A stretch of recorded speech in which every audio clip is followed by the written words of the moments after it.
You may enter now, Mr. Saldivar. Thank you, officer.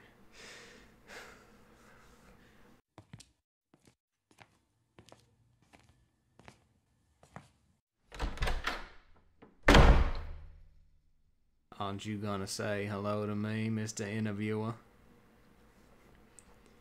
Hello, Mr. Gein. I have some questions for you today. So I was told.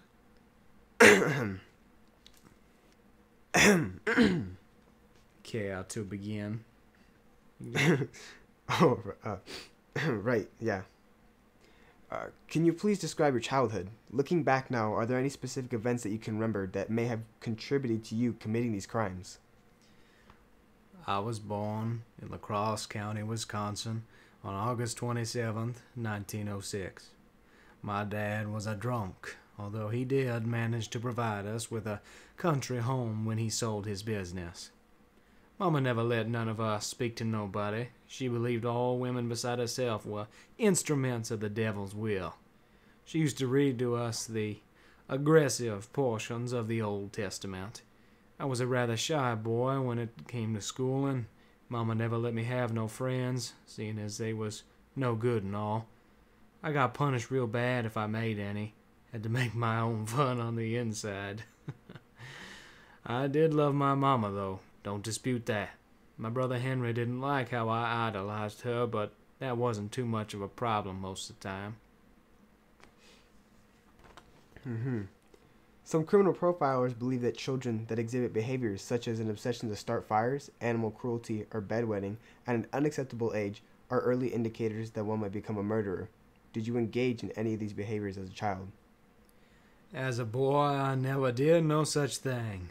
Teachers said I had some queer mannerisms, like laughing out of the blue. They never understood, though, how I like to think.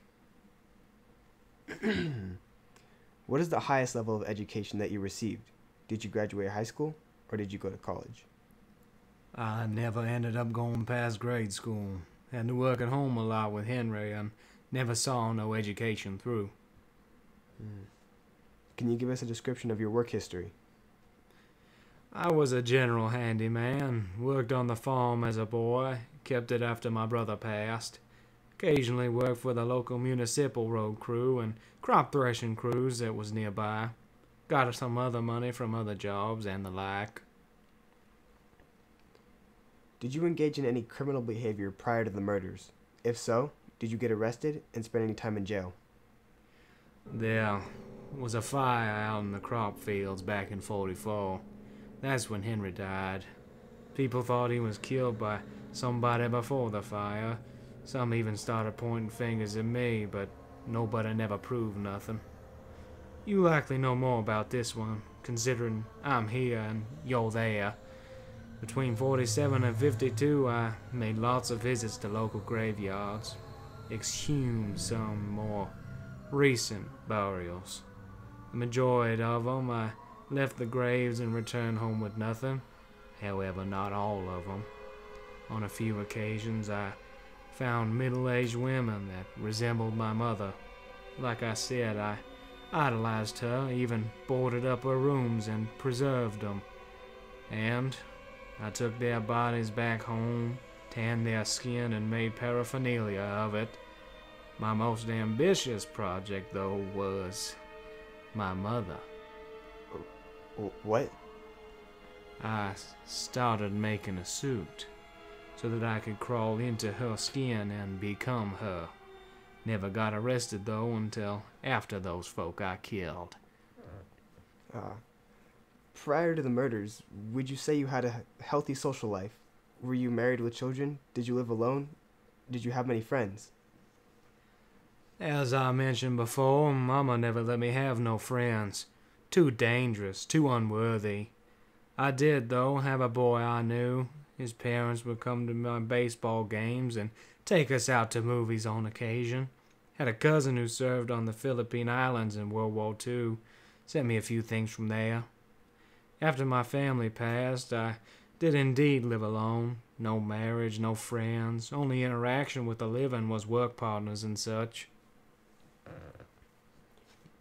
Were you considered to be healthy at the time of the murders? Have doctors diagnosed you with any mental or physical conditions that may have contributed to you committing these crimes? In my court trial, I pleaded not guilty by reason of insanity, by which doctors later diagnosed me with schizophrenia and mental incompetence, unfit for a trial at the time. Upon my re-entrance to the court, much of my defense was based in my mental insanity. Can you explain to us the first time you killed? Who was the victim? Why did you select them, and where and how did it happen? Many things have been speculated about me, most especially the list of people I have brought to an end. And I will speak my mind about everything I can remember, which is exactly what I spoke to the police and at my trial. I killed Mary Hogan with a .32 caliber pistol, placed her body on a sled, dragged her home, and did to her the same I did to the bodies I removed from their graves when I was in a daze. She used to work at a tavern. I had little memory of the events that led up to her death. I was not tried for her murder, but rather that of Bernice Warden. Overall, how many people would you admit to killing? I admit and remember killing 2 women. However, it was discovered that I was in possession of items decorated with parts from other missing women that I have no recollection of. Did your murderers all follow the same MO? Can you explain it? Well, the aftermath of each did, yes. They were all a part of a tribute to my mother, or used as a specific part in my home and life. Criminal profilers differentiate between organized and disorganized killers. How would you classify yourself? Can you please explain?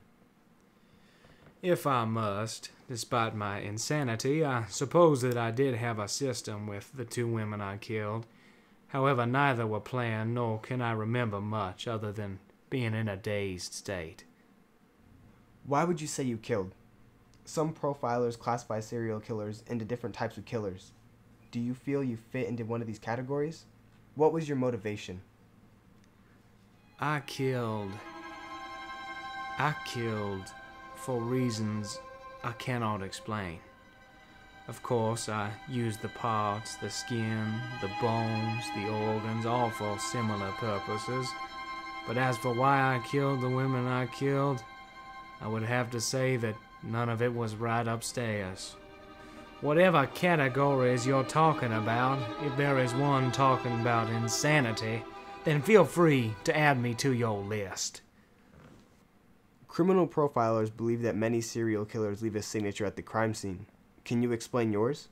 If so, do you know why you needed to do this? I suppose my signature is as gruesome a one as you can get. At whatever scene there was of the kidnapping, there was no attempt at cleanliness, nor was there one for a mess. However, when you returned to my home, there was nothing but a nightmare that ranked of fear awaiting you. I believe that I have said enough over the course of this interview for you to know exactly what my signature is. Although if you absolutely need a summary, I gutted the bodies, removed their heads, organs, excessive skin, faces. I suspended them upside down by a hook to my ceiling, letting their corpse hang open from the large incisions I made to empty them. I stuck their skulls to the posts of my bed as decor, made masks of their faces, pots, pans, bowls, forks of their bones, chair cushions, and baskets of their skin. What more do you need for me to explain? They were the devil's instruments, as my mama had foretold. Got any more questions for me? Yes, just a few. All right. Can you describe how you were eventually captured? What specific evidence was used to lead to your arrest? Well, from what I was told, I left a trail. There was blood stains on the floor and an open cash register at the hardware store where I robbed and kidnapped Bernice Warden. Her boy was a deputy and was suspicious of me due to being odd, and since I had come in a day prior to the store stating that I would be back the next morning for some antifreeze. The last receipt in the store was from me buying that antifreeze, so I guess things got put together pretty fast. Did you eventually stand trial, or did you take the plea bargain? Were you sentenced to life in prison, or did you receive the death penalty? Are you scheduled to be executed, and how? I did stand trial. However, the trial was delayed until the year 1968 by reason of insanity. I was sentenced to life in prison by the end of it. However, my defense team and doctors managed to convince the judge to commit me to the Central State Hospital for the Criminally Insane, by which you have found and interviewed me from. I hope I have answered everything to your satisfaction. Yes. Thank you, Mr. Gein.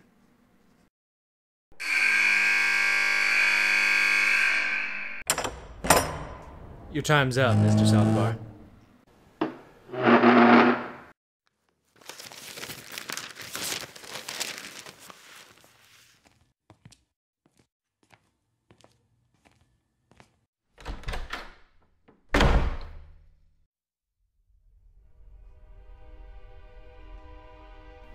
Oh, your time is up, Mr. Saldivar.